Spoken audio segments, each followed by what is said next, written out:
2024 లేదా 25లో డిగ్రీ లేదా బీటెక్ చదివారా? సాఫ్ట్‌వేర్ జాబ్ కోసం ఎదురు చూస్తున్నారా? అయితే కోడ్ జ్ఞాన్ 100 డేస్ కోర్సులో చేరండి. జాబ్ సాధించండి.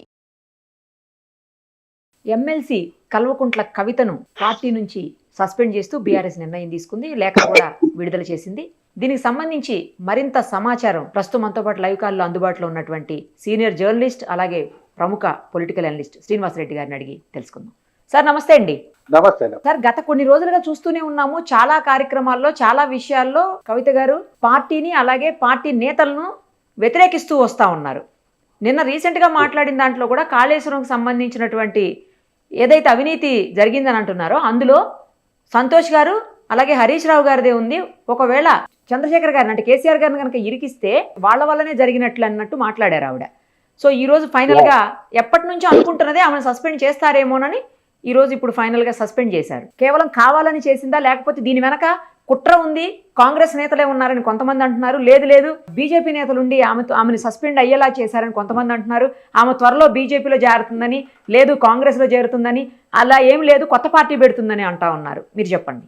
రాజకీయాల్లో కుటుంబాన్ని ఇన్వాల్వ్ చేయడమే కేసీఆర్ చేసిన మొదటి పెద్ద మిస్టేక్. దెన్ నెక్స్ట్ ఇటువంటి స్పెక్యులేషన్స్ రావడం, బీజేపీలో చేరుతుందా కాంగ్రెస్ లో చేరుతుందా అనేది సహజంగా జరిగే పరిస్థితి. గతంలో ఒకసారి ఎంపీగా పనిచేసింది, ఇప్పుడు ఎమ్మెల్సీగా కొనసాగుతున్న పరిస్థితి. ఆమె లిక్కర్ కేసులో కొంతకాలం ఢిల్లీ జైల్లో ఉండొచ్చినటువంటి పరిస్థితి. ఇవన్నీ ఒక రకంగా చెప్పాలంటే ఇవన్నీ చూసినప్పుడు కానీ మనకి ఈ విషయాలు అర్థం కావు. అరే ఇప్పుడు ఆమె అంత సీరియస్ గా పొలిటికల్ గా ఆమె ఎందుకు మాట్లాడుతుంది అంటే కొంత బ్యాక్గ్రౌండ్ నేపథ్యం అర్థం చేసుకుంటే గానీ ఈ విషయం కొంచెం లోతుగా అర్థం కాదు. ఇక్కడ ఏం జరిగింది, లిక్కర్ కేసులో ఆమె 3 times విచారణకు పోయింది, 4th time అరెస్ట్ అయింది. ఇదంతా మనం ప్రజలు చూసిన విషయమే. సో ఆమె ఢిల్లీకి ప్రతిసారి పోయినప్పుడు కూడా ప్రజలు కూడా వెరీ ఇంట్రెస్టింగ్లీ టీవీలకు అతుక్కపోయి చూసిన పరిస్థితి. అంటే ఆమె లిక్కర్ స్కామ్ లో ఇన్వాల్వ్ ఉంటది అనేది ప్రజల నమ్మకం. అట్లా బీఆర్ఎస్ కు పాపులారిటీ కొద్దిగా డ్యామేజ్ అయింది. లిక్కర్ స్కామ్ తోటి బీఆర్ఎస్ పాపులారిటీ డ్యామేజ్ అయిన విషయం వాళ్ళకు ఉంది. ఎందుకంటే దాని తర్వాత వాళ్ళు ఓడిపోయిన పరిస్థితి తెలుసు ప్రజల్లో. వన్ ఆఫ్ ది రీజన్ అది ఫ్యామిలీ పవర్ లో ఇన్వాల్వ్మెంట్ కావడం అనేది, అందులో ఈమె లిక్కర్ స్కామ్ లో ఉండడం అనేది, ప్రజలు నమ్మడం అనేది కేసీఆర్ ప్రభుత్వ ఓటమిలో ప్రధాన కారణం. అందులో ఈమెది ఒక పార్ట్ కవిత. కాబట్టి ఆమెను పార్టీలో కొనసాగిస్తే పార్టీ పాపులారిటీ దెబ్బతింటది తప్ప పెరిగేది ఏమి ఉండదనే సెన్స్ లో ఆమెను రాజకీయంగా దూరంగా పెడుతున్నట్టుగా మనకు అనుమానం.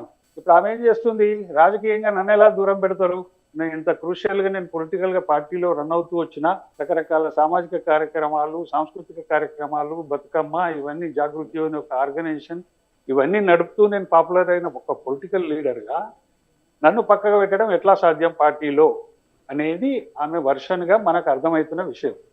కాబట్టి పార్టీలో ఏదో ఒక కీ రోల్, కీ పోస్ట్ ఆమెకు ఇస్తున్నట్లు లేదు, ఆమెను దాదాపుగా దూరం పెట్టినట్టుగానే మనకు అనుమానాలు కలుగుతున్నాయి. కాబట్టి దానివల్ల మనకు ఏమర్థమవుతుందంటే ఈమె అగ్రెసివ్ గా బయటపడుతున్న విషయం మనకు అనేక రకాలుగా పార్టీలో చాలా కాలంగా ఆమె వ్యతిరేక వర్షన్ అనేది మనకు కనపడుతూ వస్తున్నది. ప్రతి విషయంలో ఆమె డైరెక్ట్ గా బహిరంగంగా మాట్లాడుతున్న పరిస్థితులు మనకు కనపడుతున్నాయి. కాబట్టి ఈ రోజు కూడా ఆ రకంగానే దీని ఏంటంటే ఆమె కూడా కొంత పొలిటికల్ పార్టీలకి సస్పెండ్ చేసినా పర్వాలేదు, కానీ నేను పొలిటికల్ గా సర్వైవ్ కావాలనే ఒక దృఢ నిశ్చయంతో ఆమె ఉన్నట్టుగా మనకు కొన్ని విషయాలు అర్థమవుతుంది. ఏంటంటే అవినీతి విషయం, కాళేశ్వరం కమిషన్ రిపోర్ట్ మొన్న అసెంబ్లీలో పెట్టిండ్రు, సిబిఐకి అప్పచెప్పిండ్రు.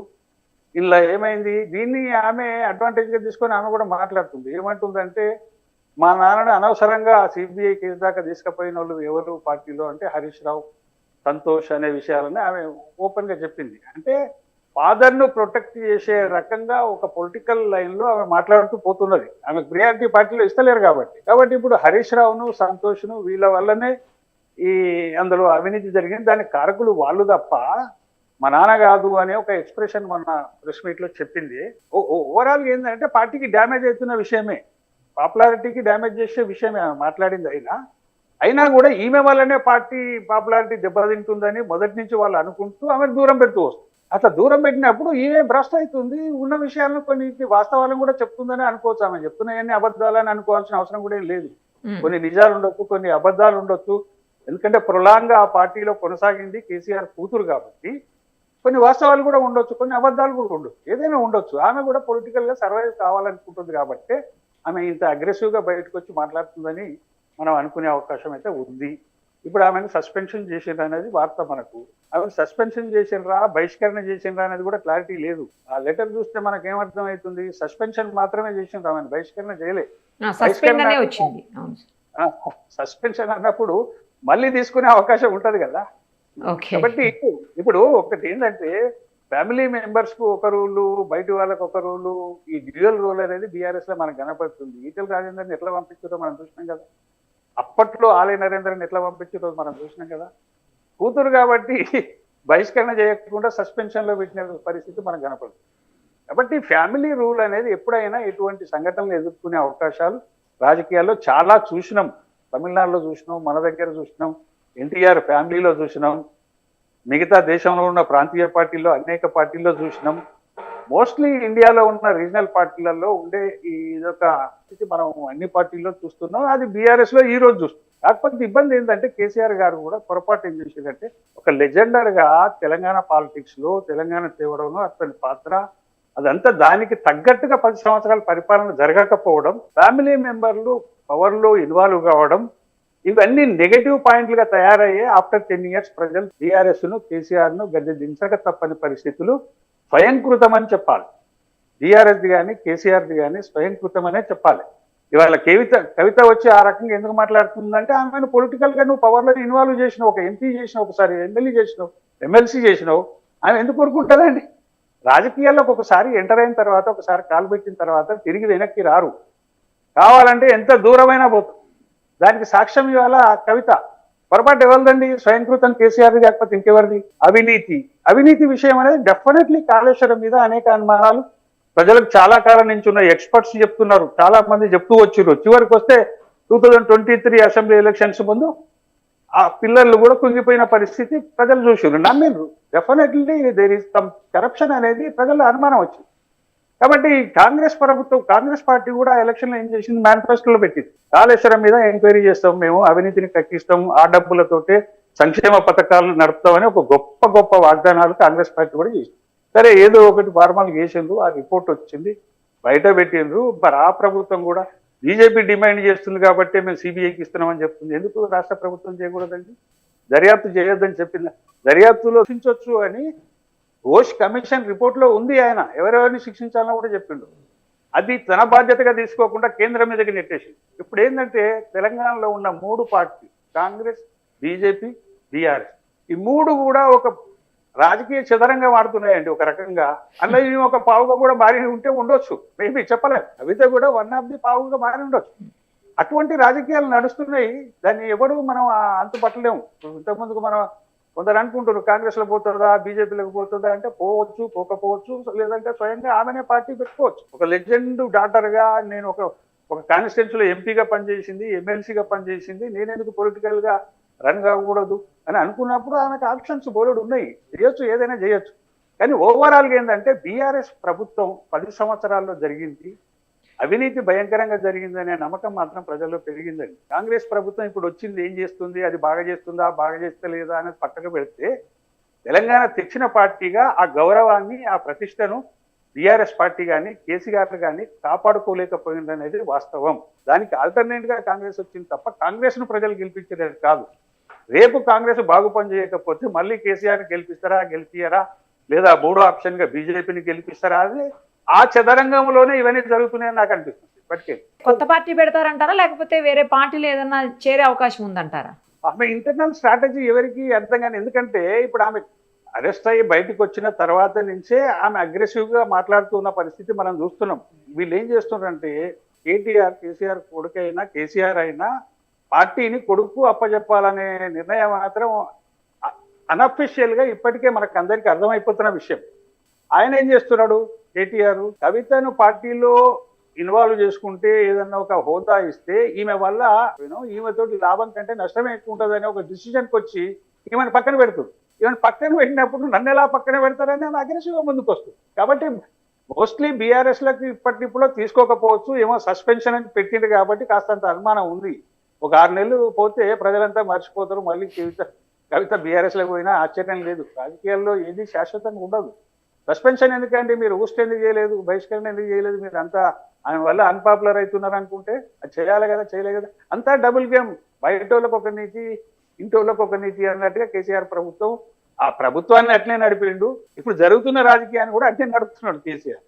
కాబట్టి ఇది ఆయన పార్టీ పెట్టొచ్చు, పెట్టకపోవచ్చు, మీరు అన్నట్టు కాంగ్రెస్ లో అయినా చేరొచ్చు, లేదంటే బీజేపీలో అయినా చేరొచ్చు, స్వతహాగా పార్టీ కూడా ఆప్షన్స్ ఉన్నాయి. ఆమెకు 3 ఆప్షన్స్ ఓపెన్ గా ఉన్నాయి, అందులో ఏదైనా జరగవచ్చు.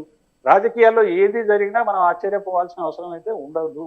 కానీ ఫర్దర్ గా ఆమె పొలిటికల్ కెరీర్ కోసం మాత్రం ఏదో ఒక పార్టీలో చేరుతుందా, ఒకవేళ ఆమె ఫలానా పార్టీలో చేరబోతుంది అని కేసీఆర్ కనుక ఇన్ఫర్మేషన్ ఉంటే అప్పుడు మళ్ళీ పిలిచి మాట్లాడి పార్టీలో చేర్చుకునే అవకాశాన్ని కూడా మనం కొట్టేయలేం. ఎందుకంటే బ్లేమ్ అవుతుంది.